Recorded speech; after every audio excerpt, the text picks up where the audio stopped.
Olá pessoas, quem fala aqui é Belmiro, bem-vindos e bem-vindas ao nosso podcast. Esse podcast da Estúdio Sala de Aula, gravado com o aplicativo Anchor, Anchor.fm. Então recomendo, se vocês quiserem acompanhar melhor nos podcasts, também produzir o seu próprio podcast, grave com o Anchor, em que você não tem que pagar nada e também não tem limite de armazenamento. Então, sem mais delongas, vamos então para o nosso episódio.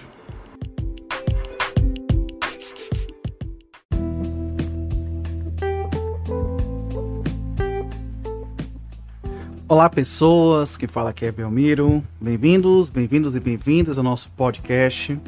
Hoje vamos iniciar, vamos iniciar não, né? Não sei se vai ser somente hoje, ou se vai ter mais episódios. A gente vai falar sobre o ato infracional no contexto do direito da criança e do adolescente, no caso ato infracional, quem pratica apenas é o adolescente, e falar as garantias processuais, medidas socioeducativas e por aí afora. Então, sem mais delongas, vamos então começar a bater um papo sobre isso.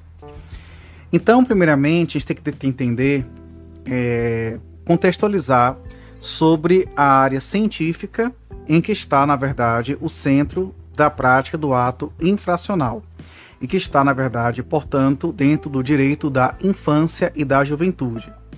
Então, na verdade, a gente entende que, de acordo com os ditames presentes na Constituição Federal de 88, especialmente no artigo 227, não é mais adequado adotar denominações como direito penal juvenil ou direito punitivo infanto-juvenil ou similares.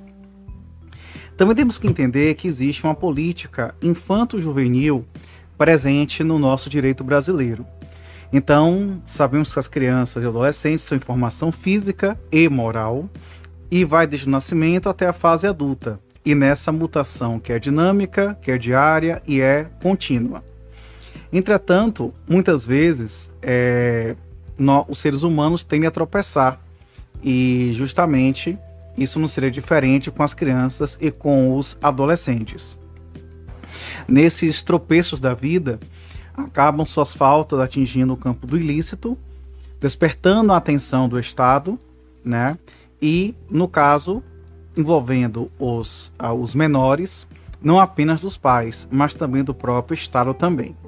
Dessa forma, definiu o ECA o ato infracional como sendo a conduta descrita como crime ou contravenção penal, embora não se deixe claro a sua finalidade, se é educar, se é punir ou ambos. Proteger, educar ou ambos, proteger, educar e punir, enfim. É necessário desvendar o fundamento das medidas aplicadas em função do ato infracional, que é uma tarefa das mais complexas e, sem dúvida, bastante controversa. A gente tem que levar em conta que o Brasil se constituiu uma república federativa e num Estado democrático de direito, com o artigo 1º caput da Constituição Federal, bem como aos postulados constantes nos artigos 228 e 229 da Carta Magna, em que tem que se verificar o acolhimento da finalidade protetiva, em primeiro plano para as crianças, seguida do propósito educativo, e para os adolescentes, em primeiro plano a meta educativa e em seguida do fim protetivo.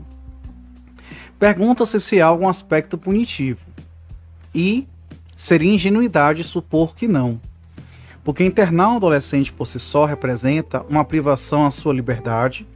E por mais que se pretenda impingir a prevalência do caráter educativo, o que é válido, sobra ainda um certo resquício de punição.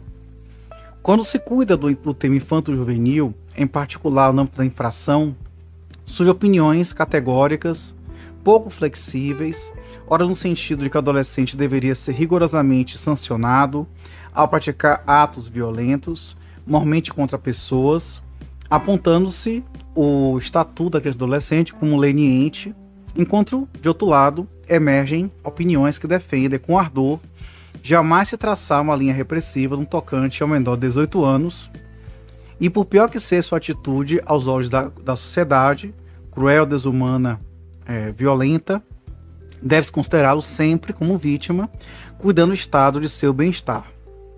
Ao que nos parece, sem a pretensão de, em tema tão sensível, expor a verdade absoluta, deve-se enfocar o cenário das crianças e adolescentes que cometem atos infracionais, do mesmo modo que os pais fazem com os filhos.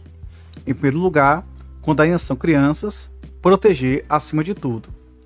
Porém, não se pode perder de vista a educação, indicando a distinção entre o certo e o errado, apontando o melhor caminho, transmitindo valores positivos, torcendo para o desenvolvimento sadio, fiscalizando o tempo todo e sancionando os insistentes e desafiadores erros, sempre no perfil da moderação e da necessidade.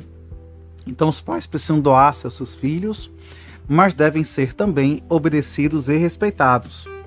Então, atingida a fase de adolescência, de forma natural, inverte-se o critério, passando-se a educar em primeiro plano, e a proteção já não é tão necessária, em virtude do desenvolvimento físico e mental do filho, acompanhado da formação da personalidade.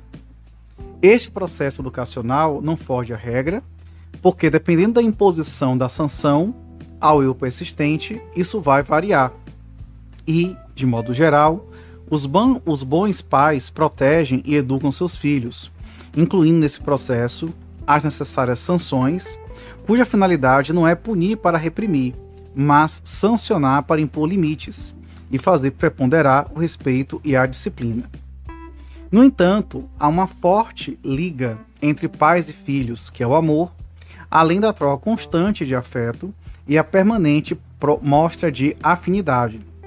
Então, este quadro, quando projetado ao Estado em confronto com crianças e adolescentes que cometem atos infracionais, torna-se mais complexo, pois entram em cena diversos operadores do direito, além de profissionais ligados a variadas áreas técnicas, e não há o amálgama da família, que é o sentimento positivo. A dificuldade, pois, para se conseguir visualizar os infantes e os jovens, que não são filhos, mas estranhos como destinatários da mesma compreensão, tolerância, paciência e insistência para proteger, educar e tutelar. Em tese, o poder público necessitaria tratar as crianças e adolescentes como os pais cuidam de seus filhos, mas esse ideal não se coaduna com a realidade, surgindo inúmeros pontos de conflito que causam as opiniões tão díspares na área da infância e da juventude. A rigor em si mesmo não é um aspecto negativo, desde que utilizado para promover a boa formação de crianças e jovens. A difícil busca pela concretização do meio termo é a missão do operador do direito nessa área, garantindo-se a dignidade do menor de 18 anos, ao mesmo tempo que não se ignora o desrespeito à lei. O autor Mário Volpi delineia o tema dizendo que o cometimento de um ato infracional não decorre simplesmente da índole má ou de um desvio moral.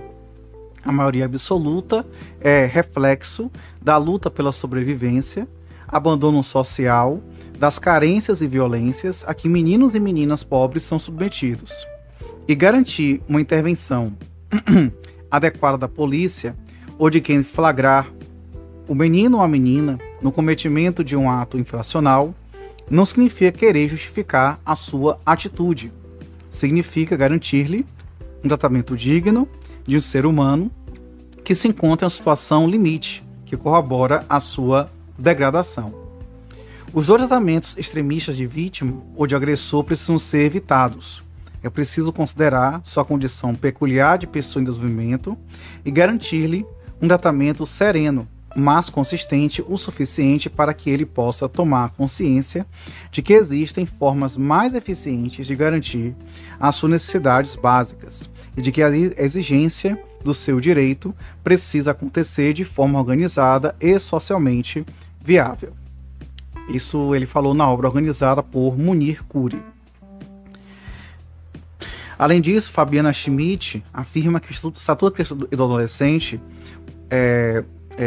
no caso, sobre esse contexto, que o fenômeno da adolescência é novo na sociedade e ainda há muito que se aprender a respeito. Entretanto, reconhece que é uma fase da vida marcada por transformações, frustrações, dúvidas e incertezas. Também na adolescência que se afirma a identidade e se busca um sentido para a vida futura. Então, assim, se nesse momento os sujeitos são impedidos ou coibidos de manifestar os conflitos, especialmente os adolescentes, de outra forma expressarão esse sentimento reprimido, acentuando sua exclusão social. Portanto, os jovens pobres brasileiros possuem dois conflitos simultâneos. Primeiro, a adolescência em si, por si só, e do outro lado, as dificuldades acarretadas pela exclusão, seja na educação, no aprendizado ao trabalho, na cultura, do consumo, enfim, de um espaço como sujeitos de direitos e parte visível e participante da sociedade. E então, Vera Vanin ainda afirma que a situação de adolescentes autores de ato infracional, em sua grande maioria, revela um quadro de pobreza, desestruturação familiar, maus tratos, negligência, prostituição, vivência de rua, uso de drogas, baixa escolaridade e poucos vínculos familiares. São adolescentes que, de um modo geral, representam ameaça para a baixa autoestima, reduzida tolerância à frustração, dificuldade de estabelecer vínculos afetivos e de aceitar as regras sociais. Então, a visão desse adolescente remete a uma reflexão sobre a sua infância. A criança, em grande parte das vezes, não foi desejada pelos pais e, assim, já ao nascer, vê-se-á privada de afetividade básica, dando início a uma outra série de privações. Ainda que se verificar outros fatores que geram atos infracionais, como além do álcool e das drogas, também temos o abuso e a negligência nos 5 primeiros anos de vida. Isso vai ter um impacto penetrante na vida da criança e do adolescente. Por outro lado, o desenvolvimento do feto durante a gravidez e nos 2 primeiros anos constituem a época em que a constituição física para controlar impulsos é formada. E é justamente o período no qual as capacidades do pensamento racional e a sensibilidade humana fincam raízes, ou não, na personalidade infantil. E essa explicação, inclusive, é dada por Carl Morse e Willey na obra Tracing the Roots of Violence, ou seja, buscando as raízes da violência. Além disso, afirmam Bandini e Gatti que a quase totalidade das pesquisas feitas em grupos de controle encontrou uma diferença altamente significativa de desagregação das famílias de origem dos delinquentes. E dos mesmos autores, também foi feita uma pesquisa por Griguier com 103 rapazes e 105 moças que frequentavam o Instituto de Reeducação e observou-se que a separação permanente de ambos os genitores antes dos 5 anos de idade era um fator muito frequente e muito importante para determinar a sua antissociabilidade. Observou-se também que a separação do pai nos primeiros anos de vida foi mais relevante do que a separação da mãe, e foi encontrada correlação significativa em a delinquência juvenil e a recusa afetiva ao pai dos genitores. E também eles citam que as condutas dos adolescentes, em suma, não são tão variadas quanto os sonhos e os desejos reprimidos dos adultos. Por isso, elas parecem, talvez sejam todas transgressoras, no mínimo, transgridem a vontade explícita dos adultos, e enfim, a ideia de que a adolescência é um problema não é nova. Melhor dito, a adolescência seria um lugar temporal da vida humana que abarcaria visivelmente todas as fraquezas e desejos humanos. Nesse contexto, deposita-se crimes, fugas, suicídios, contestações, uso de drogas, rebeldias extremadas ou apatias crônicas, anorexias e de toda sorte de sordidez que julgamos nós, os adultos, nefastas para o bem-estar pessoal e social. A adolescência parece ser uma espécie de lixão da humanidade. Ela é sempre o problema.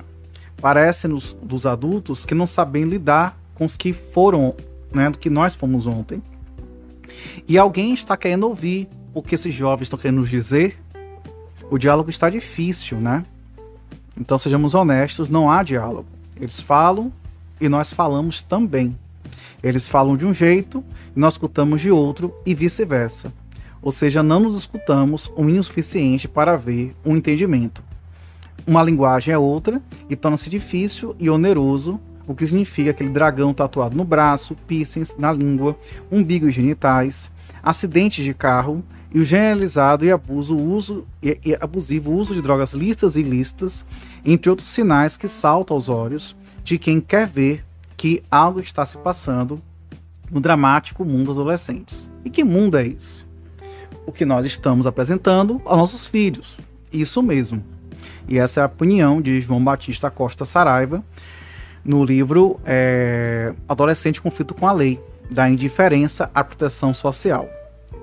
Também há que se trazer a opinião de Aníbal Ezequiel Crivelli, que anota com precisão acerca do abismo em tratamento rigoroso do Estado quanto ao jovem infrator, em contraposição desse caso no tocante ao respeito aos direitos das crianças e adolescentes, que se o sistema de justiça penal juvenil, qualquer que seja a sua denominação, constitui uma forma de controle social das crianças e adolescentes, cujos direitos básicos, como educação, saúde e moradia, encontram-se vulnerados, é evidente que a solução não passa por criminalizar as consequências de tais déficits, mas por fazer o necessário para neutralizá-las, nessa atividade com senso de dever de prevenção que o Estado possui em relação ao fenômeno da delinquência juvenil.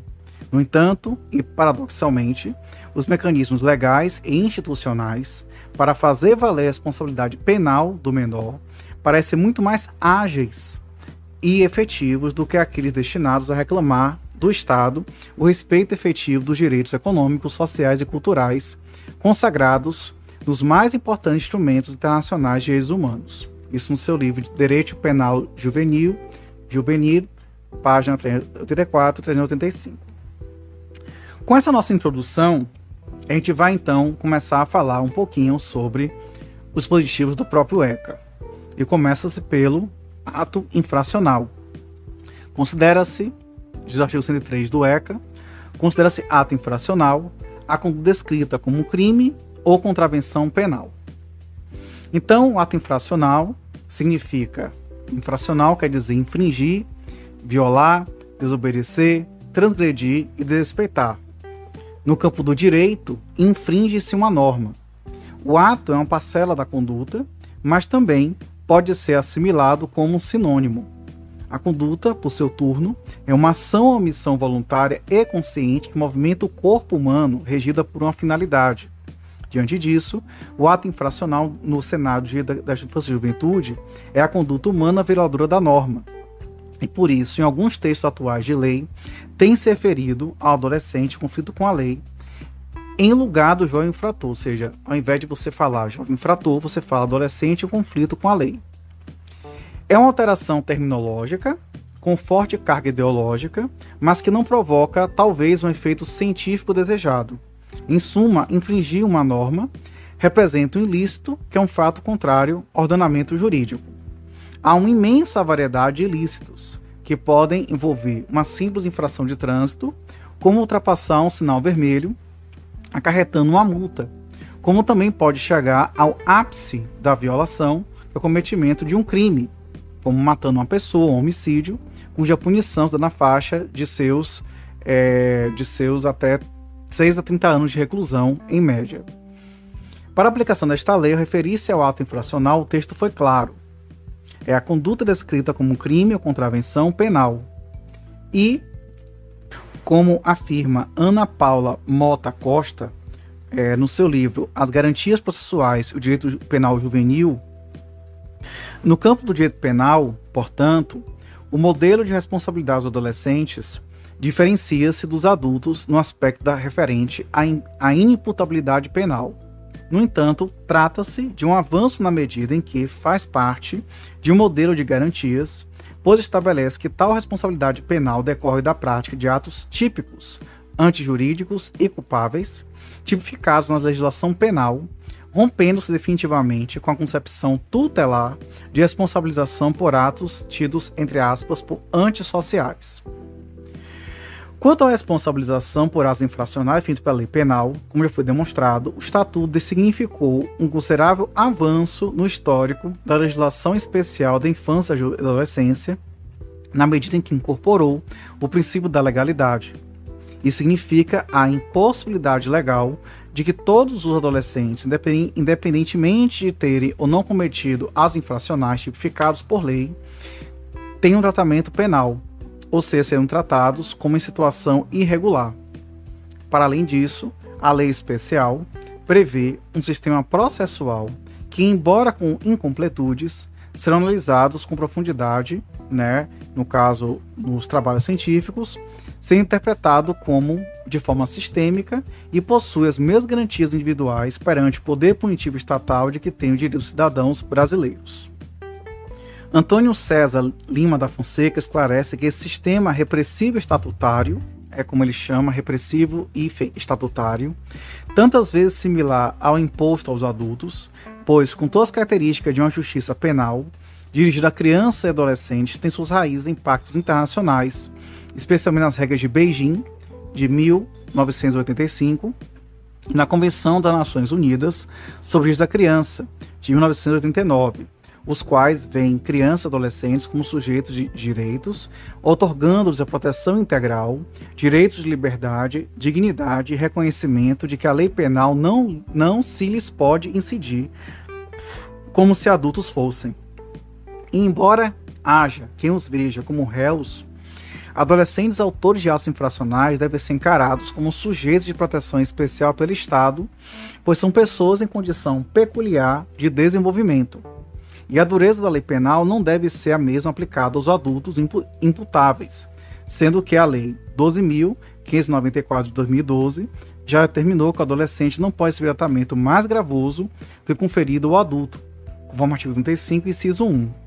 Isso porque há de ser-lhes otorgado tratamento pedagógico e retributivo, não de impunidade pelo reconhecimento de um novo direito penal juvenil, diante do antigo direito do menor, uma vez que a menoridade não é carta de alforria, como já dizia Rolf Körner Jr., no seu livro de Criança e Adolescente, na página 319. Essa delinquência, entre aspas, que é equivalente ao nosso sistema do ato infracional, nasceu do final do século XIX, quando o crime e as ofensas cometidas por jovens foram redefinidas e separadas das infrações dos adultos e dos novos mecanismos de controle social foram desenvolvidos para o problema infanto-juvenil.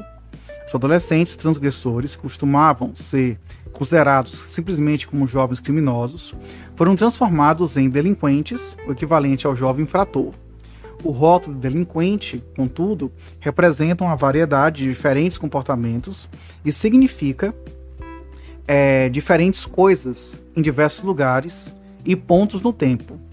É importante entender a diversidade de definições da delinquência a fim de compreender os trabalhos do sistema de justiça juvenil adequadamente. Isso aqui no seu livro, no livro de John Whitehead e Stephen P. Lepp, Justiça Juvenil, só que em inglês, Sobre a delinquência juvenil, que equivale, portanto, à prática de ato infracional, há 5 aspectos que permanecem os mesmos por pelo menos 200 anos. Primeiro aspecto, os jovens, especialmente os homens, cometem mais crimes do que outros grupos.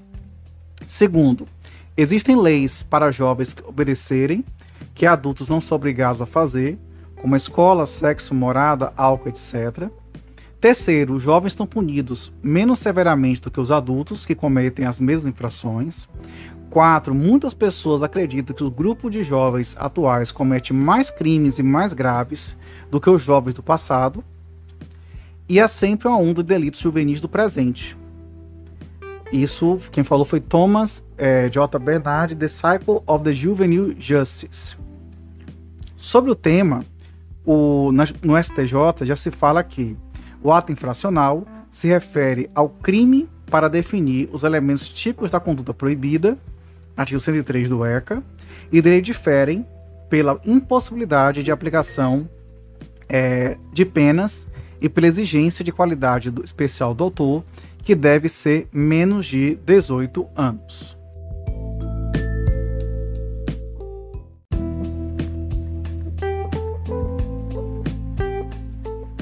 Continua o STJ explicando que os crimes e atos infracionais compartilham a norma primária, que incide sobre a mesma conduta praticada por ambos os agentes.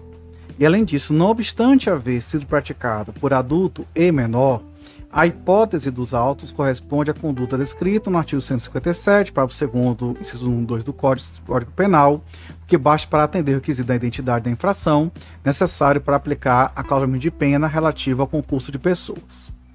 Então a gente vê com isso essa ligação com relação à tipicidade penal. Outro ponto é ligado à pretensão estatal, porque praticada a infração penal, nasce a pretensão punitiva do Estado e cometido o ato infracional, nasce a pretensão educativa. Então, atenção para isso. Na praticada infração penal, nasce a pretensão punitiva do Estado. Cometido o ato infracional, nasce a pretensão educativa. Ambas pretensões devem ser realizadas após o devido processo legal.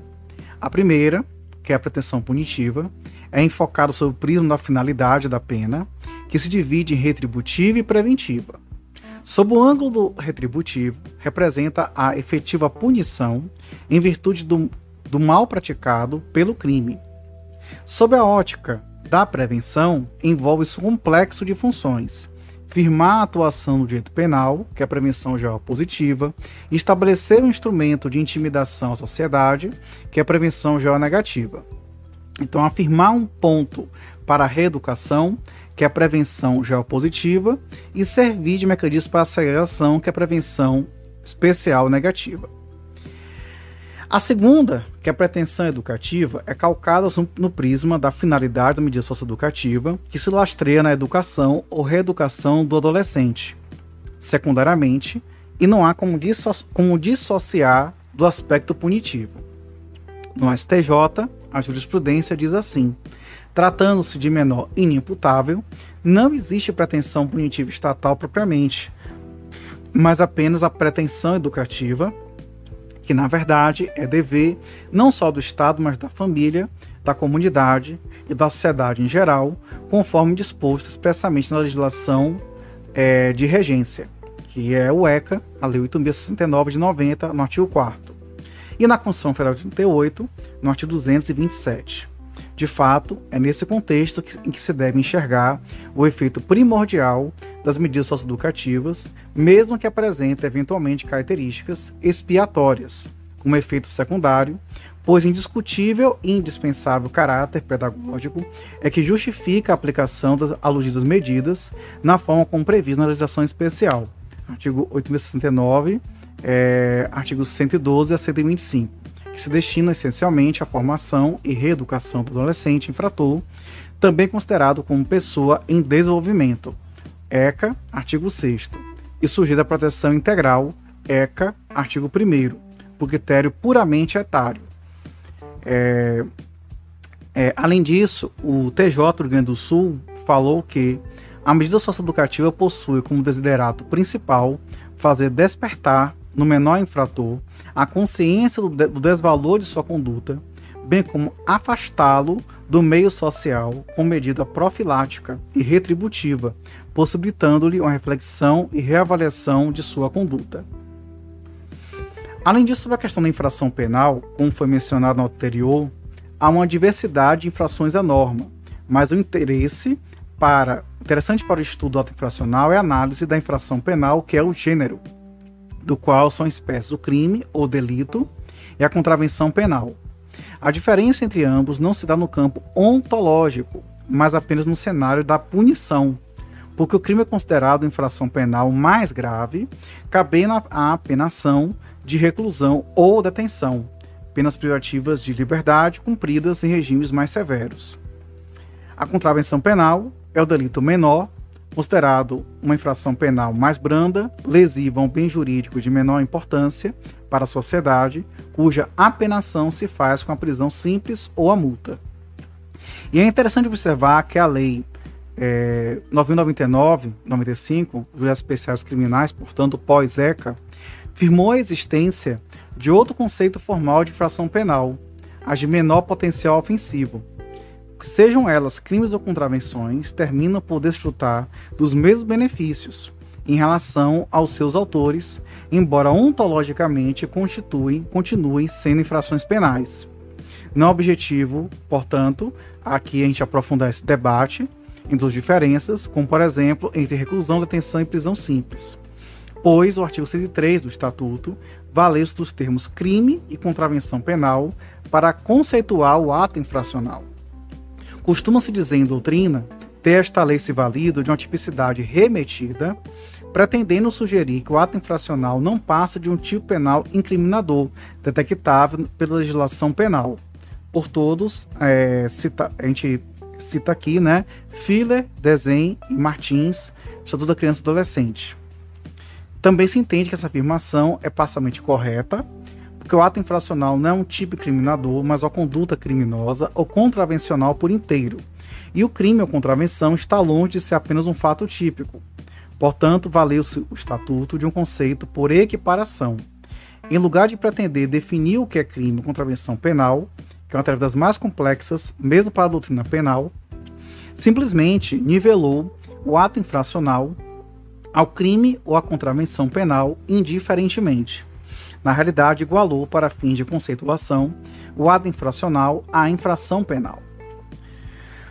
Sob o conceito de crime ou contravenção penal, materialmente é uma conduta humana lesiva a um bem jurídico tutelado, merecedora de pena. E esse conceito, no entanto, é muito aberto, servindo ao legislador para captar o anseio social pela criminalização de alguma conduta considerada grave, cuja sanção precisa ser uma pena, a mais severa das sanções. Os operadores do direito devem trabalhar com o conceito formal, que é uma conduta humana lesiva a um bem jurídico tutelado, merecedora de pena devidamente prevista em lei. Portanto, não é um crime que toda conduta cuja sanção deveria ser uma pena, mas aquela que efetivamente é apontada em lei como tal. Consagra-se o princípio constitucional da legalidade, em que não há crime sem prévia lei que o defina, não há pena sem prévia lei que o comine, ou sem prévia cominação legal, artigo 5º, inciso 39 da Constituição Federal. O conceito formal é correto, mas não é prático. Para compreender o crime de modo científico, facilitando trabalhar com seus elementos, a gente serve da ótica analítica. Trata-se de um fato típico, ilícito e culpável, não constituindo o berço adequado para desenvolver minuciosamente esses três fatores, e por isso se remete a outros manuais. A exposição sucinta é que o fato é o resultado de uma conduta, ação ou omissão. A conduta, para ser penalmente relevante, deve ser voluntária, ou seja, praticada livre de qualquer coação física, e consciente, dentro do senso de realidade de quem está desperto e vigilante de seus atos. Sem a voluntariedade ou consciência, cuida-se de conduta penalmente indiferente, refletindo, portanto, no âmbito do ato infracional, que não se configura. Para se abordar o fato típico, convém indicar, de início, lidar com o direito penal com um tipo, ou seja, um modelo de conduta. Mas não é pertinente configurar o crime, qualquer modelo de conduta, e porque busca-se um modelo de conduta incriminador, denominado tipo penal incriminador. Por exemplo, matar alguém, reclusão de 6 a 20 anos, que é o tipo criminador do homicídio. Assim sendo, para que se possa dizer que determinado sujeito praticou um homicídio, de início, torna-se fundamental encontrar o fato típico, que é composto da seguinte forma: conduta humana, voluntária e consciente, lesiva à integridade física de alguém, mais resultado morte de vítima, mais tipicidade, que é a adequação do fato, que é dar tiros e eliminar a vida do ofendido, ao tipo penal, que é justamente de matar alguém. E desse modo, nasce o fato típico, primeiro elemento do crime ou contravenção, e em suma, quem desfere tiros de arma de fogo provoca lesões em outrem, exterminando sua vida, e preenche com isso integralmente o tipo penal, que é matar alguém, cometendo um fato típico. É insuficiente, no entanto, esse primeiro fator. Demanda-se que seja igualmente ilícito, contrário ao ordenamento jurídico, e sem dúvida, se o fato é típico, como regra será também ilícito, pois o legislador cria tipos penais incriminadores justamente para não serem praticados. Porém, nem sempre é assim, visto existir no ordenamento as denominadas excludentes de licitude, tais como legítima defesa, o estado de necessidade, o cumprimento do dever legal e o exercício regular do direito, artigo 23 do Código Penal, sem prejuízo de outras em outras leis. Utilizando esse mesmo exemplo, se o agente matou a vítima, que é um fato típico, mas legítima defesa, que é excludente de licitude, não se configura o crime. E, por óbvio, também não se molda o ato infracional. A terceira etapa é igualmente relevante, pois cuida da parte ética do delito. A culpabilidade é o juízo de censura ou reprovação social da conduta típica e ilícita. Sem censura, não há crime, pois qualquer pessoa poderia ter agido da mesma maneira. E esse juízo de reprovação incide sobre o imputável, que é maior de 18 anos e mentalmente são, que age com consciência potencial de ilicitude, sabe ou poderia saber que sua conduta é ilícita, e tem a possibilidade de atuar conforme o direito, não se encontra coagido ou ameaçado gravemente. E não havendo nenhum excludente de culpabilidade, como erro de proibição, a coação moral irresistível, a inexigibilidade de conduta diversa, etc., o fato típico e ilícito também é culpável, logo, portanto, vai ser crime. Havendo delito, há um ato infracional. E o último ponto a ser considerado é que, para a constituição do crime, que receberá a pena, exigirá a maioridade fixada em 18 anos. No caso do ato infracional, que não é um crime, nem uma contravenção, mas somente um conceito equiparado, vale-se de todos os elementos acima expostos, exceto o da maioridade. O juízo de culpabilidade no seio do ato infracional é minorado, pois visa a medida socioeducativa e não a sanção penal. É um juízo de censura, incidente sobre mentalmente são, que atua com consciência do ilícito limitado à sua idade, bem como tem possibilidade de atuação conforme o direito. Ilustrando, o adolescente moralmente coagido de maneira irresistível não pode ser censurado, logo inexiste ato infracional. Aqueles que se posicionam, e quem afirma isso é o André Karcz-Kamiński, no seu livro de Conselho Tutelar, né, a criação do ato infracional, proteção ou punição, e repetindo o que ele fala, né, aqueles que se posicionam em afirmar que o ato infracional se enquadra na mesma categoria jurídica que o crime, a contravenção penal, o que reconhecemos é a imensa maioria, informa que o ato infracional, até mesmo da criança, analiticamente, é igual ao crime ou contravenção praticada pelo adulto, sendo de variação estrutural. E nesse entendimento, muitos autores, apesar de admitir o elemento probabilidade, excluem este, com toda a sua razão, o elemento da imputabilidade do agente, por atenção ao critério biológico disposto na lei maior, artigo 228 da Constituição Federal, o que ocasiona a inexistência de pena. Aí nesse ponto, defendendo também a exigência de tipicidade, ilicitude e reprovabilidade, Filler, Desenho e Martins, no seu livro sobre criança e adolescente, assim como Rossato, Lepore e Sanches, no Estatuto da Criança e Adolescente comentado, entende o critério mais justo, que se para o adulto faltando qualquer dos três elementos, inexiste infração penal. Para a criança e adolescente, com muito mais razão, não pode haver um ato infracional. E, por isso, são penalmente... Bom, na verdade, sim, prosseguindo, o artigo 104, ele diz assim, do ECA: são penalmente inimputáveis os menores de 18 anos sujeitos às medidas preventivas sujeitos às medidas previstas nesta lei. Parágrafo único. Após os efeitos desta lei, deve ser considerada a idade do adolescente à data do fato. Sobre isso, a gente começa a falar sobre o tema dos menores de 18 anos e da inimputabilidade, que para efeitos penais é imputável a pessoa que tem condições de entender o caráter ilícito do fato e comportar-se de acordo com esse entendimento. As condições naturais para tal compreensão são a maturidade e a sanidade. Maduros são os adultos que findaram a sua formação básica de personalidade. E no direito brasileiro impôs-se o critério cronológico lastreado em 18 anos.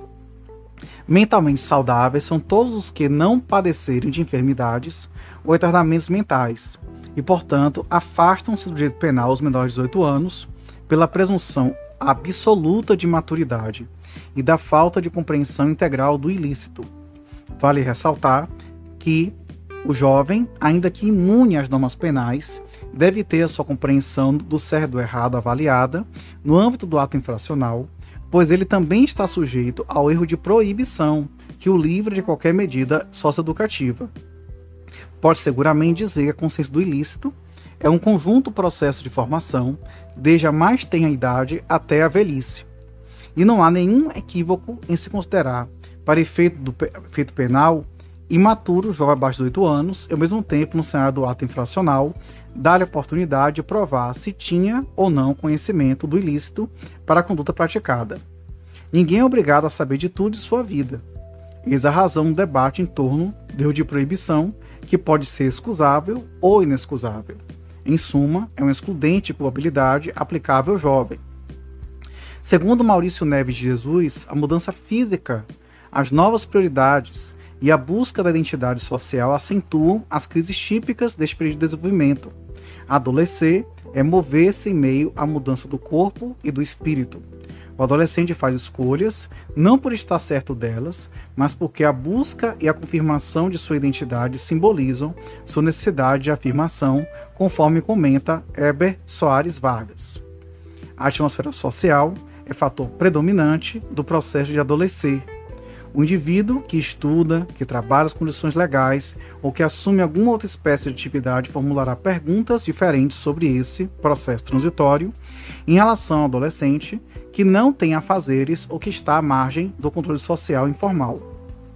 A referência de conduta deixa de ser a família para ser comportamentos pares constituintes dos grupos sociais visados pelo adolescente, que ao descobrir um mundo maior e as novas formas de relacionar com o ambiente, questionará os valores éticos sociais aprendidos no seio familiar, para poder confirmá-los ou refutá-los. Na jurisprudência, tem um julgado do TJ do Amapá, que diz assim: primeiro, a palavra da vítima é de vital importância para a elucidação dos atos infracionais análogos aos crimes de roubo, nomeadamente quando em harmonia com os demais elementos de prova constante nos autos. 2. Para a aplicação das medidas socioeducativas previstas no ECA, leva em consideração a idade do menor no tempo do fato, ECA, artigo 104, parágrafo único, sendo irrelevante a circunstância de ele ter atingido a maioridade civil ou penal quando proferida a sentença, eis que a execução da respectiva medida pode ocorrer até que o autor do ato infracional complete 21 anos de idade, a teor do preceito contido no artigo 2º, parágrafo único, cumulado com os artigos 120, parágrafo 2º e 121, parágrafo 5º, todos do Estatuto Menoril. Terceiro, se tratando de ato infracional equiparado ao crime de roubo, praticado com violência ou grave ameaça à pessoa, perfeitamente possível a aplicação da medida socioeducativa de internação, conforme previsão contida no artigo 122 do Estatuto da Criança e do Adolescente, apelo não provido. Outro ponto que se discute muito é no tocante à questão da desestrutura familiar. Então, o principal elemento para lançar a criança ou adolescente no ambiente infracional seria da estrutura da família natural, como primeiro passo. Essa falta ou carência de estrutura tem base, entre outras, na extremada miséria da qual são lançados vários núcleos familiares. O Estado promete em leis, inclusive no Estatuto, vários programas de assistência social que visam proporcionar a estabilidade financeira, gerando necessário equilíbrio emocional para que pais cuidem dos filhos. Seja qual for a promessa, na maioria das vezes não é cumprida. E diante disto, associando-se à desorganização familiar à pobreza, tem-se o lançamento precoce de crianças e jovens no universo criminoso, pois encontram ali a família que não possui em casa, além de ganhos elevados, muito maiores do que seus pais percebem ou seus parentes, como ocorre no cenário do tráfico ilícito de drogas. Como diz Maurício Neves Jesus, se não se pode estabelecer uma relação direta entre pobreza e criminalidade, é fato que há um estreito vínculo entre a destruturação familiar e comunitária e a criminalidade infanto-juvenil. Por ser a primeira instituição a prover os direitos fundamentais, a família também é o primeiro mecanismo de controle social informal. As famílias que não podem garantir os direitos fundamentais às crianças e adolescentes frequentemente não os controlam socialmente, eis que envolvidas na luta contra as exclusões. Mas assim como nem todas as famílias pobres se desestruturam, nem todas as famílias estruturadas são pobres. A espiral da criminalidade juvenil tem a sua origem na permanente sensação de exclusão a que está submetida desde a infância, a começar pela casa. Famílias estruturadas e conflituosas tendem a provocar filhos ajustados que buscam nas ruas solidariedade e o respeito que não encontram em casa. Aderir a uma quadrilha não é apenas uma questão financeira, mas a busca de uma identidade que provoca a sensação de sentir-se respeitado, apoiado e temido. A arma é apenas um instrumento desse respeito, conforme determinam as regras do jogo. E a escola é o segundo cenário de exclusão. Não se sabe como lidar com os alunos rebeldes, seus currículos são distantes da realidade, quando não ultrapassados. Os professores desmotivados, para manter a disciplina, punem ou reprovam, o que representa mais um agravante no problema da autoestima. Laços frágeis na família, na escola, atração pelas gangues, acabam produzindo um ciclo vicioso no qual entram as drogas. E como é sabido, com baixo nível escolar, empregos qualificados tornam-se praticamente impossíveis. Perspectivas de estudo e trabalho vão desta forma se fechando, a marginalidade torna-se a única fonte de aceitação. Segundo o autor Munir Kuri, no seu livro Reduzir a Maioridade Penal não é a solução. Observa-se também no contexto das famílias mais abastadas, classes médias, média alta e alta, situações de desequilíbrio, gerando conflitos entre os pais que terminam atingindo a formação de seus filhos. A indiferença pela sua formação, a ignorância do que fazem, o culto ao materialismo, o desprezo ao estudo e ao trabalho honesto, dentro de fatores similares, são molas propulsoras a lançar o jovem à criminalidade, especialmente no mundo das drogas ilícitas. Muito cabe ao poder público realizar para evitar a miserabilidade das famílias, mas também campanhas contínuas precisam ser efetivadas para a boa formação e criação de crianças e adolescentes. Por trás de tudo isso, há o cenário da educação. Sem ela, qualquer sociedade se torna refém dos próprios maus hábitos, pois não detém pontos de apoio para modificar a realidade. O círculo vicioso há de ser rompido, a ausência de projetos sérios de educação, carência de recursos no mercado de trabalho, subemprego ou desemprego, estado de miserabilidade, desestrutura familiar, criminalidade adulta e infração infanto-juvenis, reeducação em presídios, ou unidade de internação falhas, retornando à carência de projeto educacional, continuidade dos mesmos problemas sociais. Aí se entra nesse debate sobre a redução da maioridade penal. Essa discussão comporta inúmeros argumentos e pontos de vista. Temos que ser mais sensatos e iniciar dizendo pura e simplesmente que nós somos contrários. A partir disto, já nos prevenindo contra aqueles que leem somente as primeiras linhas de uma longa exposição, pode-se debater três aspectos distintos. Primeiro, sob o ponto de vista técnico, é preciso verificar se seria viável constitucionalmente editar uma emenda ao artigo 228, reduzindo os 18 anos, para menos. Segundo, do ponto de vista penal, é natural debater se o menor de 18 anos hoje possui a mesma capacidade de compreender o ilícito do maior de 18. E do ponto de vista da política criminal infanto-juvenil, é essencial verificar se é conveniente reduzir a idade penal.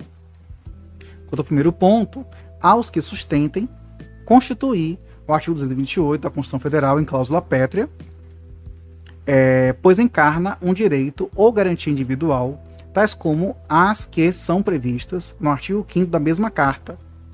Assim sendo, está imune ao poder constituinte derivado, não se podendo alterá-lo.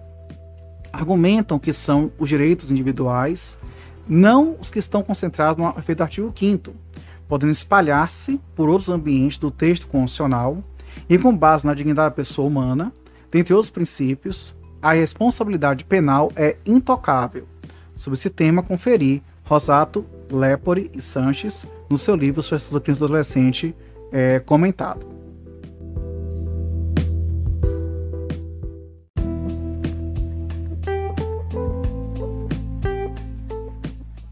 Bom, primeira coisa que tem que discutir sobre a questão se os direitos individuais e coletivos considerados como cláusulas pétreas são aqueles do artigo 5º apenas ou não. Então, ao que vai acontecer é o seguinte: formalmente e também por essência, os direitos e garantias do artigo 5º eles são, no caso, as cláusulas pétreas, que dizem, por exemplo, dão uma série de garantias. Entretanto, e por serem, no caso, cláusulas pétreas, eles estão protegidos pela cláusula de se impedir que sejam reduzidos ou retirados por emenda à Constituição. Já os materiais são aqueles que, estando ou não no rol do artigo 5º, até porque o artigo 5º são também são formais e materiais, também devem ser considerados como tais, como universalmente aceitos como tais. Feita uma avaliação histórica dos documentos de direitos humanos, pode-se constatar que tais direitos e garantias ali estão previstos. São materialmente fundamentais por toda nação que se pretenda ser Estado democrático de direito, deve respeitá-los. Pode-se dizer ainda que a evolução da humanidade os captou, gravou e não pretende mais abdicar do seu uso. Exemplo disso são os direitos e garantias da ampla defesa, ao contraditório, ao juízo imparcial, que até estão no artigo 5º, inclusive, né? E é integralmente inviável aceitar o sistema judiciário de qualquer país do mundo, considerando-se justo e democrático sem tais 3 preceitos. Entretanto, infelizmente, no caso, não nos parece adequado sustentar que a maioridade penal aos 18 anos seria necessariamente intocável, pois pena de se violar um direito humano fundamental, assim reconhecido no mundo todo. Então os documentos internacionais reconhecem essa idade, mas ele não é totalmente inviolável do ponto de vista formal. As idades penais variam de nações para nação. Tem nações em que menores de 18 anos e tem nações que colocam para maiores de 18 anos. Os 18 anos constituem um parâmetro para a questão, mas longe de ser um direito humano fundamental, a nação que não adote tal idade vem a ser considerada antidemocrática, totalitária, etc. E, da mesma forma, nós também temos que verificar essas circunstâncias. Também, a idade de maturação também passou por algumas evoluções. Até 2002, reputava-se menores de 21 anos como relativamente incapaz na esfera civil. Agora, quem possui 18 anos pode praticar qualquer ato ou negócio civil. Casa-se, torna-se funcionário público, compra, vende imóveis, administra bens, etc. Enfim, não nos convence que seja preciso uma Assembleia Nacional Constituinte para refazer o Estado brasileiro como um todo e, com isso, reavaliar a idade penal. Então, o artigo 228 não seria formalmente um direito ou garantia individual, nem o seria materialmente falando. Quanto ao segundo ponto, cuidando do tema análise penal, é quase impossível tentar que um jovem de 17 anos e 18 anos são completamente diferentes, porque a maturidade do primeiro, em que a maturidade do primeiro seria 0 e a do segundo, dos 18 anos, seria plena. Sabe-se, por óbvio, que a consciência do ilícito, avaliando a ótica adulta, é atingida nos dias de hoje, talvez mais cedo. Pessoa com 16 anos já a possuem, para dizer o mínimo. Então, no foco somente penal, inexiste qualquer fundamento lógico para se manter 18 anos como maioridade. Outro aspecto sempre prevaleceu como principal, que é o terceiro aspecto. Esqueçamos por um tempo o lado técnico e voltemos para nossas vistas ao lado humano da questão. Raciocinemos em torno da conveniência de se reduzir a idade penal e veremos que ampliar o leque de condenados seria uma política desastrosa sob os ângulos criminal e infancista. No sistema punitivo brasileiro encontra-se em estado lastimável sob vários pontos de vista. Ele é capaz de gerar ao mesmo tempo a impunidade total e, do outro lado, a punição excessiva e abusiva. Parece-nos, pois, que o Brasil é peculiar nisto, como também é destaque em outros campos, e possui um direito penal anômalo nas suas pontas, parece ser algo muito frequente no Brasil. O sistema fechado é um claustro sem objetivo, sem trabalho, sem utilidade, sem uma visão humanista, e serve unicamente ao massacre do ser humano, seja lá o que tenha feito de errado. O Estado não dá o exemplo quando pune, é tão criminoso quanto o próprio delinquente. E promete na Constituição Federal que não existirão penas cruéis, mas o regime fechado, na maioria dos lugares, é uma face da crueldade. No mundo ocidental, onde nosso país se espelha, poucas nações conseguiram competir com o nosso cárcere em negativismo. Porém, na outra ponta está o fictício regime aberto, pois foi muito bem elaborado na lei, seria um regime duro de ser vivenciado, o sentenciado se recolhe todos os dias, após o trabalho, na casa do albergado, passa também os finais de semana recolhido no mesmo lugar. Seria punitivo, sem dúvida, Mas eis que surge o toque brasileiro, a começar com um grave erro do Poder Judiciário que jamais se preocupou em organizar e administrar as casas do albergado. Logo, o Judiciário percebeu que jamais seria do lugar adequado e mandou todos os condenados para suas casas, em prisão-albergue domiciliar. Em tese, ele deve recolher-se todas as noites em sua casa e ali passar os finais de semana, mas não há um encarregado pelo Estado de fiscalizar tal regime. Muitos magistrados penais observam que os sentenciados esperam ansiosamente pelo regime aberto, porque se recebe o benefício da suspensão condicional da pena, apelam ao tribunal, pois querem o regime aberto. Se recebe o benefício do livramento condicional, agrava o tribunal desejando um aberto. E para consagrar a impunidade, se recebe um pedido de direito considerado uma pena alternativa ao cárcere, também tendem a apelar para a liberdade de pena do regime aberto. Então não bastassem as pontas de alguns estados, como São Paulo, que existe até uma fila para ingressar no regime semiaberto. O condenado tem o seu pedido de progressão deferido pelo judiciário, mas o executivo não dá a menor atenção para cumprir a ordem imediatamente. Ao contrário, insere o sujeito numa lista de espera. Enquanto isso, pode ficar no fechado e, se impetrar habeas corpus, pode ter a sorte de ser transferido para o aberto. Mas pouco importa ao poder público. Não se pode jamais inserir menor de 18 anos nessa malfadada experiência. Além de ser indigno colocar um adolescente em claustros fechados, tais como vários dos nossos, é também um péssimo exemplo para a sua formação moral, inserido num aberto, pois ele logo aprenderia sobre impunidade. O jovem está em formação de sua personalidade, deve receber bons exemplos de ser educado, com rigor adequado para a sua faixa etária. Enfim, os magistrados da área criminal, em geral, reputam como integralmente inconveniente reduzir a idade penal no Brasil, ao menos por enquanto. Então, se fala Pedro Caetano de Carvalho, como no livro A Família e o Município, ele diz que é incoerente discutir rebaixamento da idade quando todos sabemos que o Estado sequer cumpre suas obrigações de educação, saúde, etc., com relação a esses mesmos jovens. E o Estado não está presente na hora de educar, mas quer estar presente na hora de punir. Eis um exemplo concreto da inépcia do Estado no trato com o adolescente infrator. Embora tenha ocorrido nos Estados Unidos, sabe-se que no nosso país a situação é muito pior. Portanto, reduzir uma idade penal para um poder público é irresponsável, não adianta nada. Temos aqui um exemplo desse caso ocorrido nos Estados Unidos, que diz assim: Rodrigo Betchera é aos 17 anos, condenado a uma sentença de longa prisão em corte criminal por tentativa de homicídio. Ele é um clássico exemplo de adolescente infrator com várias passagens: 6 prisões de 3 anos, furto de carros, rachas, porte de armas, abuso de drogas, etc. A despeito disso, a Corte Juvenil faz pouco por Rodrigo. Após sua última detenção por porte de maconha, durante o período de prova, a Corte o mandou para casa em período de prova novamente. À época, o oficial fiscalizador responsável pelo caso de Rodrigo anotou o quão crucial seria para esse rapaz o acompanhamento intensivo imediato.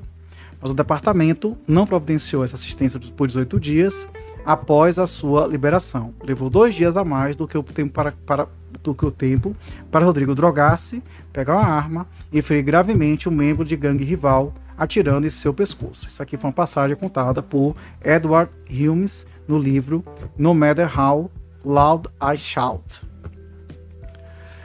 Bom, agora temos que falar sobre a data do fato. Há 3 teorias que debatem o tempo do crime. A teoria da atividade, reputando-se praticado o delito no momento da ação ou da omissão, adotada pelo artigo 4º do Código Penal.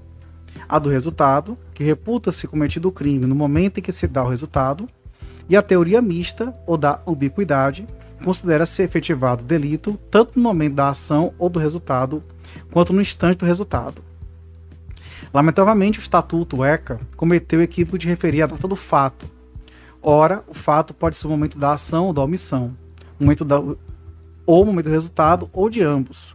Entretanto, deve-se adotar a teoria da atividade, considerando-se a idade do adolescente à época da ação ou da omissão. É a mais benéfica e também a que se harmonizam com o Código Penal. Concordo com isso Filler, Desen e Martins. E além disso, é preciso ressaltar que cometido o ato infracional por 17 anos, por exemplo, ao atingir a maioridade, pode continuar submetido a medida socioeducativa, pois se leva em conta a data da conduta. Na jurisprudência, o STJ já disse que, conforme pacífico entendimento deste o Superior Tribunal de Justiça, considera-se, para aplicação das disposições previstas no ECA, a idade do adolescente a data do fato.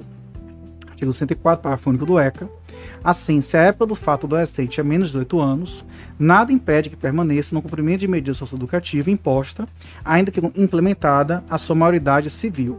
O novo Código Civil não revogou o 121, parágrafo 5º do ECA, devendo permanecer a idade de 21 anos como limite para a liberação compulsória. Foi julgado em 2013. Tem outro posicionamento aqui, em outro julgado, que diz que, para efeito da aplicação das medidas socioeducativas previstas no ECA, leva-se em conta a data do menor, a data do fato, com a possibilidade de se estender a medida até os 21 anos de idade, sendo irrelevante a implementação da maioridade civil ou penal no decorrer de seu cumprimento. Pelo TJ do Rio de Janeiro, também se fala que o ato infracional é análogo ao delito previsto no artigo 157, parágrafo 2º, e ele vai também falar a mesma coisa aqui com relação à data do fato, mesma coisa também. Bom, agora vamos falar sobre o início da maioridade penal. Então, exatamente em que momento a pessoa completa a maioridade penal é a discussão que ainda se trava nos tribunais. Há 3 posições. A seguindo o critério de idade civil, a 0 hora do dia do nascimento, do dia do aniversário de 18 anos. A outra, exatamente na hora do seu nascimento, no dia do seu aniversário de 18 anos, e à meia-noite do dia do seu aniversário de 18 anos. A primeira, que reputamos a correta, é a majoritária, baseia-se em 2 pontos fundamentais. Primeiro, não se poderia ter um cidadão com 2 idades no mesmo dia. Ele tem 18 anos para vender um imóvel, sozinho, mas ainda 17 para fins de cometimento de um crime. Portanto, no primeiro minuto de seu aniversário de 18 anos, é maior para fins penais e civis. Segundo, que muitos notários e hospitais deixam de lançar a hora exata do nascimento, que não consta em certidão, porque seria impossível detectar enquanto então, na maioria que se dá. Então, nesse caso, a maioridade, como é que ela vai se dar. Essa segunda baseia-se na contagem pura e simples, afirmando que um ser humano somente viveu aos 18 anos a partir do original aniversário, no dia do seu aniversário. Porém, não soluciona o problema das certidões sem hora de nascimento, além do que é um preciosismo exagerado. Completando um ano a mais de vida no dia do aniversário, pouco interessa a hora, como se tem utilizado internacionalmente a todos os efeitos. A terceira é mais protetora, porque vai até o limite do dia, e abstraindo-se tudo isso, a primeira, que é do primeiro minuto, né, que dá o dia do aniversário dele, seria a mais correta. E a doutrina, como Napoleão do Amarante, organizado por Munir Curi, também fala sobre isso também. Sobre a aplicabilidade das medidas socioeducativas após o jovem completar 18 anos. O princípio da legalidade, interpretação sistêmica deste estatuto, demonstra a viabilidade de se aplicar qualquer medida socioeducativa a maiores de 18 anos, desde que o fato cometido tenha sido efetivado antes do jovem completar a maioridade. O artigo 18, parágrafo único, menciona com clareza que, nos casos expressos em lei, aplica-se excepcionalmente este estatuto às pessoas entre 18 e 21 anos de idade. E quais são os casos excepcionais expressos em lei? Basicamente, o disposto pelo artigo 104, parágrafo único. Abre aspas, para os efeitos desta lei, deve ser considerada a idade do adolescente a data do fato. Logo, toda e qualquer medida socioeducativa que tenha por base o ato infracional cometido por menor de 18 anos pode transcender a maioridade quanto à sua aplicação, desde que não ultrapasse os 21 anos. Aqui tem assim, a liberação será compulsória nos 21 anos de idade, conforme o artigo 121, parágrafo 5º. No sentido que se defende, aplicável a extensão após 18 anos a qualquer medida socioeducativa, temos posição do STJ numa tese que diz: a superveniência da maioridade penal não interfere na apuração de ato infracional, nem na aplicabilidade de medida socioeducativa em curso, inclusive em liberdade assistida, enquanto não atingida a idade de 21 anos. Caso concreto, a despeito da maioridade civil, adquirida posteriormente, o agente era menor de idade no momento que cometeu o ato infracional análogo ao delito tipificado no artigo 157 do Código Penal e, portanto, se faz possível o cumprimento da liberdade assistida, cumulada com a prestação de serviço à comunidade até os 21 anos de idade nos termos da Lei 8.069 de 90, que é o ECA, súmula 605 do STJ. Recurso especial provido, etc, etc. Muito bem. E aí temos outros julgados também que vão seguindo neste mesmo sentido. Sobre agora a inaplicabilidade de quem completa 21 anos, em qualquer hipótese, por mais grave que possa ser o ato infracional praticado, atingida a idade de 21 anos, conforme preceitua o Estatuto, cessam todas as medidas socioeducativas. De lege diferenda, quando o agente tiver menos de 18 anos, à época do fato, poder-se até mesmo elevar este teto para uma idade superior. Isso aqui é uma proposta, uma ideia de mudança de lei. Nessa reforma, o tempo máximo de internação para mais que 3 anos. Entretanto, hoje não existe viabilidade legal para tanto, conforme jurisprudência maciça sobre isso. Agora vamos para o artigo 105 do ECA, que diz: o ato infracional praticado por criança corresponderão às medidas previstas no artigo 101. Então, se o ato infracional é criança, conforme foi exposto anteriormente, a criança merece, de tudo, proteção, enquanto desenvolve paulatinamente o seu processo educacional. Portanto, embora possa praticar ato infracional, dos mais leves aos mais graves, o seu discernimento a respeito é mínimo para que se possa aplicar uma medida de caráter repressivo, ainda que camuflada sob qualquer titulação. Diante disso, corretamente, a lei prevê a aplicação exclusiva de medidas de proteção previsto no rol do artigo 101.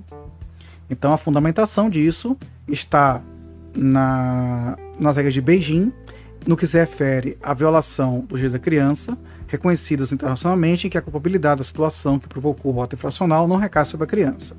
Por isso, o artigo 101 baseia-se nas hipóteses previstas no artigo 98 para fundamentar as medidas específicas de proteção. São medidas que visam a garantia e a proteção dos direitos mais fundamentais e que, com a urgência necessária que certamente se requer a situação, recolocarão em normalidade social e psicológica a vida da criança. Quem fala isso é Roberto José dos Santos, no livro organizado por Munir Curi. Avançando agora de capítulo, vamos ao capítulo 2 agora, fala dos direitos individuais. Os individuais são direitos fundamentais da pessoa humana, reconhecidos pelo Estado, embora preexistam a própria lei, como o direito à vida, integridade física, intimidade, etc. Então, com relação a isso, o ECA vai trazer os que são aplicáveis neste capítulo à realidade infanto-juvenil. O artigo 106 diz: nenhum adolescente será privado de sua liberdade, senão em flagrante, de ato infracional ou por ordem escrita e fundamentada da autoridade judiciária competente. Parágrafo único. O adolescente tem direito à identificação dos responsáveis pela sua apreensão, devendo ser informado acerca de seus direitos. Aqui a gente entra na questão do flagrante do ato infracional. Flagrante significa manifesto, evidente, nítido. Referindo-se ao ato infracional, da mesma maneira que se traduz o flagrante delito, representa a prática da conduta nas seguintes situações, conforme análoga à previsão do artigo 302 do Código de Processo Penal. Primeiro, quando o adolescente está cometendo o ato infracional. Segundo, quando acaba de cometê-lo. Terceiro, ao ser perseguido. Logo após, pela autoridade, pelo ofendido, por qualquer pessoa, em situação que se faça presumir ser autor do ato. Quarto, ao ser encontrado logo depois com instrumentos, armas, objetos ou papéis que façam presumir ser ele o autor do ato infracional. As duas primeiras hipóteses caracterizam o denominado flagrante próprio, pois autêntico é passível de pronta visualização e constatação por qualquer pessoa. As duas últimas são os casos de flagrante impróprio ou presumido, cuja verificação depende de avaliação das provas captadas no local. Em outros termos, havendo perseguição, ela deve dar-se ato contínuo à prática do ato, sem a perda de rastro de quem foge por parte de quem a persegue. Por isso, surge a presunção de ser aquele fugitivo o autor, mas não se trata da dedução em conteste. Depende de outras provas, como o reconhecimento feito pela vítima ou por testemunha. Quanto a encontrar o agente na sequência do cometimento do ato, deve-se com ele localizar os objetos de aproximação familiares do fato, que são instrumento usado para uma ameaça, uma faca, arma de fogo, objeto subtraído da vítima, como documento falsificado, etc. E um dos pontos a despertar polêmica é o alcance das expressões sinônimas logo após e logo depois. Ambas têm o mesmo alcance, buscar diferenciá-las do mesmo preciosismo. Porém, na prática, o que significam? Minutos, horas, mais que isso? Enfim, o debate é intenso, mas a opinião que se deve exigir é uma relação de imediatidade entre o ato e a perseguição encontro com os objetos. Essa relação se faz presente pela constatação de inexistência de lapsos ou lacunas temporais, ou seja, quem persegue não pode perder o rumo do perseguido desde o início. Quem localiza deve fazê-lo com precisão, assim como quem toma conhecimento do fato. Qualquer intervalo de ignorância total de quem seja ou para onde foi o agente permite eliminar o imediatismo, não mais permitindo a apreensão em flagrante. Apreender o menor em estado de flagrância gera o crime. Apreender o menor sem estado de flagrância gera o crime do artigo 330 do ECA. E, além disso, a gente pode ver mais detalhes em obras do Código de Processo Penal. Também a jurisprudência segue o mesmo sentido. Sobre a ordem escrita e fundamentada do juiz competente, é uma inovação da Constituição de 88, no artigo 5º, inciso 61. Anteriormente constava apenas ordem de autoridade competente, podendo se interpretar que, além do magistrado, também se poderia prender alguém, o delegado, baseado no seu poder de polícia. Além disso, dava-se ensejo a denominada prisão para averiguação, consistente em levar alguém para o distrito policial a fim de checar seus antecedentes e verificar os seus documentos. A reprodução desta norma constitucional no artigo 106 do Estatuto confirma a abolição de qualquer espécie de apreensão sem expressa, escrita, ordem judicial, devidamente fundamentada, demandando-se seja o juiz competente, no caso responsável pela infância e juventude, apreender o menor sem ordem da autoridade judiciária competente, o que pode gerar o crime do artigo 230. E também temos a questão da identificação de quem apreende e a informação dos seus direitos. Então, seguindo esse parâmetro constitucional, repete-se nesse dispositivo o conteúdo dos incisos 63 e 64, em verbis, respectivamente. O preso será informado dos seus direitos, entre os quais permanecer calado, sendo-lhe assegurada a assistência da família e de seu advogado, e o preso tem o direito à identificação dos responsáveis por sua prisão ou por seu interrogatório policial.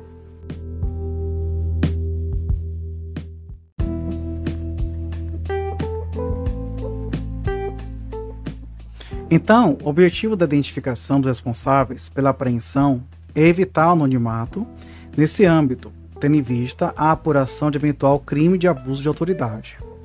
Em épocas de totalitarismo político, muitas prisões costumam ser feitas por agentes que não são identificados, o que leva o preso a lugares igualmente desconhecidos, dificultando a impetração do habeas corpus e a apuração da responsabilidade penal. No Estado Democrático de Direito, as prisões e apreensões devem ter nome e sobrenome, tornando-se certo quem a determinou e o concretizou.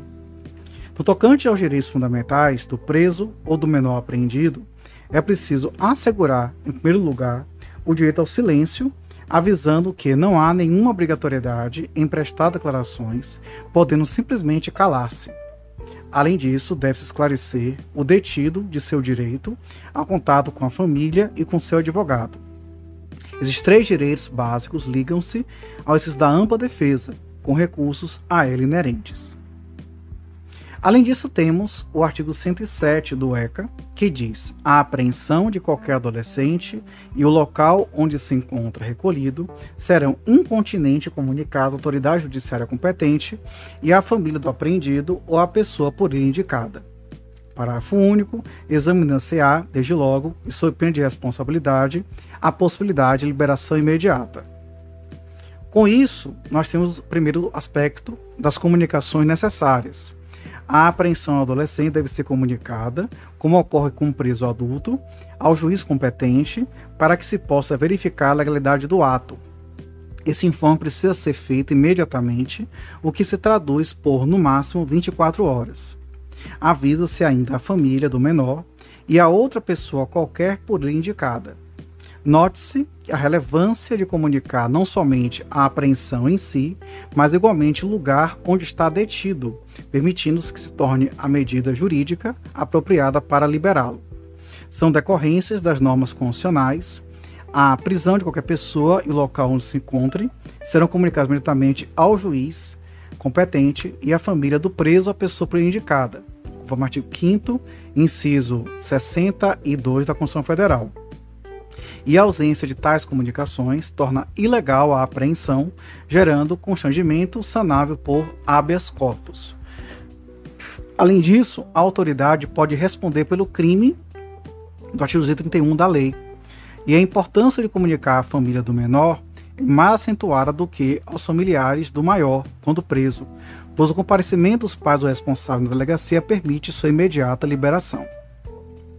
Além disso, o relaxamento da apreensão ou a liberação do adolescente, sobre esse tema, qualquer prisão ou apreensão deve ser comunicada à autoridade judiciária competente com o objetivo de controlar a sua legalidade, e apreender o adolescente sem observar as formalidades legais configura o delito do artigo 230, parágrafo único do ECA.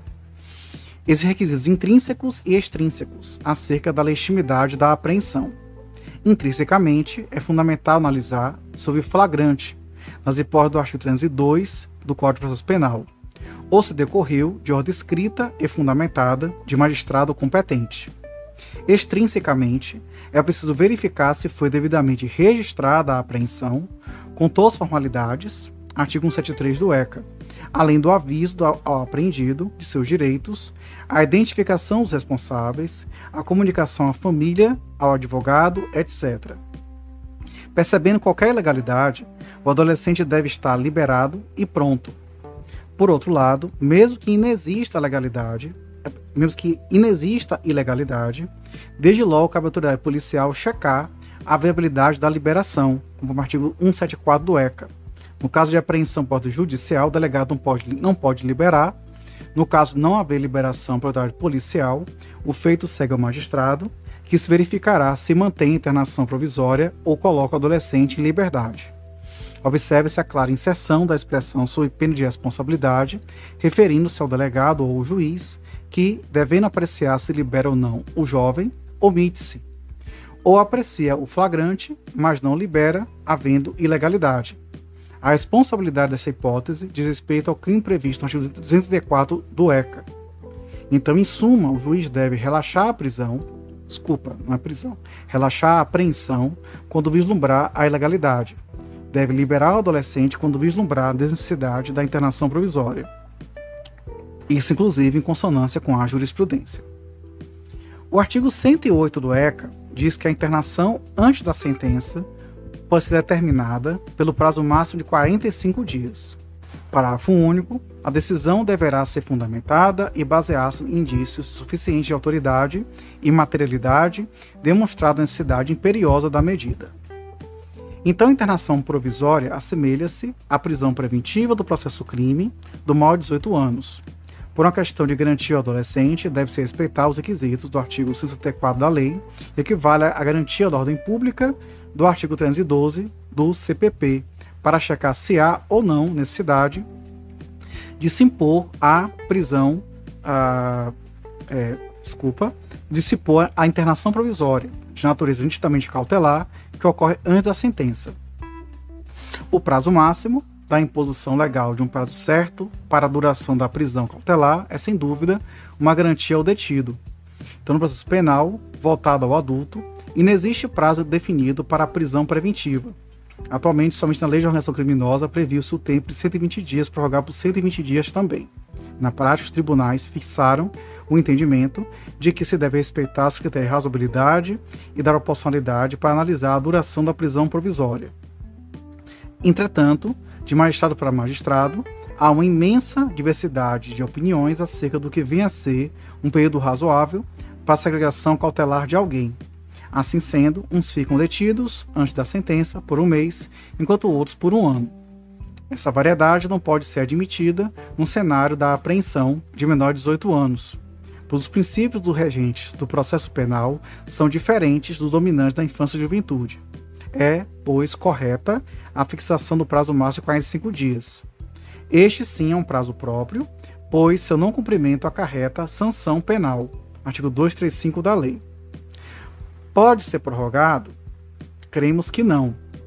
Deve o juiz condutor do processo zelar pelo seu fiel respeito, programando os atos para se darem dentro desse período. Ultrapassado, deve colocar o apreendido em liberdade, sob pena de gerar constrangimento ilegal, sanável por habeas corpus. O STJ já afirmou justamente nesse sentido em diversos outros julgados, bem como alguns tribunais estaduais também que configuram com relação a esse constrangimento que é verificado. Com relação ao cômputo do prazo, deve ser contado a partir da data da apreensão, não se interrompendo de forma alguma, fim de semana, feriado, férias forense, etc., até a data da prolação da sentença. Excepcionalmente, se a defesa do adolescente der causa imediata à superação desse período, pode o magistrado segurar o menor, mas precisa tomar providências enérgicas contra o seu defensor, que a isso deu origem. Pode declarar o apreendido indefeso e nomear o defensor que se empenhe melhor na atuação. Sobre os requisitos da internação provisória, eles assemelham-se aos da prisão preventiva, como a prova da materialidade, que é a existência de ato infracional. Além disso, indícios suficientes de autoria, que são circunstâncias que, mesmo indiretas, ligam-se ao fato, permitindo indicar o agente. A garantia da ordem pública. Quanto a este último requisito, a gente tem que verificar também o conteúdo do artigo 174. Quanto aos dois primeiros, a simples leitura desse artigo pode dar a impressão de que baixa indício de tanto de autoria como de materialidade. Se assim fosse admitido, o adolescente teria menos garantias do que o adulto, pois no processo penal exige-se a prova certa da materialidade para a decretação da prisão preventiva. Portanto, deve-se acolher o entendimento de que a prova da existência de ato infracional deve ser determinada e precisa. Quanto aos indícios, não são quaisquer uns, mas que se somarem ao número razoável a ponto de, por indução, indicar o autor. Nesse sentido, também segue o entendimento da própria jurisprudência também. Sobre a necessidade imperiosa da medida, é a garantia da ordem pública, nos termos do artigo 174 da lei, mas avaliada de maneira estrita e legalista, vale dizer, para o efetivo caráter de indispensabilidade, conforme também entende a jurisprudência. Prosseguindo, temos o artigo 109 do ECA, que diz que o adolescente civilmente identificado não será submetido à identificação compulsória pelos órgãos policiais, de proteção e judiciais, salvo para efeitos de confrontação, havendo dúvida fundada. E a gente chega nesse ponto da identificação civil e identificação infracional. Preceitua o artigo 5º, inciso 58 da Constituição, que o civilmente identificado não será submetido à identificação criminal, salvo nas hipóteses previstas em lei. Durante a Assembleia Nacional Constituinte, nos anos de 1987 e 88, preparando a Constituição Federal, entenderam os constituintes constituir um procedimento ilegal, submeter a identificação criminal, colheita de foto e impressão datiloscópica, quem já possui identificação civil, que é o RG. Na realidade, se deviu-se uma série de indiciamentos ocorridos à época, filmados e transmitidos pela TV ou fotografados e incluídos em jornais ou revistas, mostrando o indiciado tocando piano, que era a colocação dos dedos do suspeito na planilha datiloscópica. Tocando piano é uma forma de você explicar o que é isso. Por conta da má atitude das autoridades policiais, permitindo essa divulgação negativa de um ato procedimental corriqueiro, deliberou-se incluir no texto constitucional esse dispositivo. Aliás, uma norma dependente da lei ordinária para pleno conhecimento de seu alcance.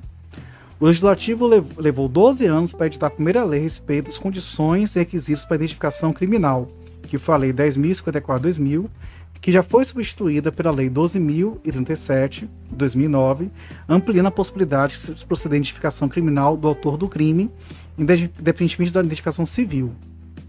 No mesmo propósito, o Estatuto editou este artigo buscando impedir o que se chamou de identificação compulsória, na realidade um paralelo da identificação criminal, que mereceria ter sido denominada de identificação infracional.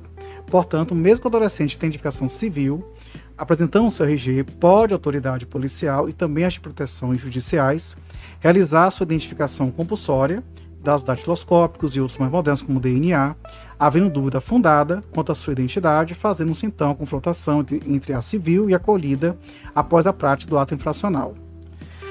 Esta fundada dúvida pode vir dos seguintes motivos: primeiro, documento civil com rasura ou indício de falsificação; segundo, documento apresentado com dados insuficientes para a identificação; terceiro, encontro de 2 ou mais documentos com informações conflitantes entre si; quarto, registro policial ou da vara da infância e da juventude apresentando nomes diversos para o jovem; Quinto, estado de conservação ruim do documento ou emitido há muito tempo. Sexto, sim, e aí são os motivos para identificação criminal assim considerados. E considerando como foi feito, essas dúvidas também elas são colocadas pela obra de Rossato, Lepore e Sanches. Bom, gente, então a gente ficou por aqui. A gente apreciou com isso esse entendimento do que é o ato infracional, a sua gênese, a diferenciação do crime e os direitos individuais.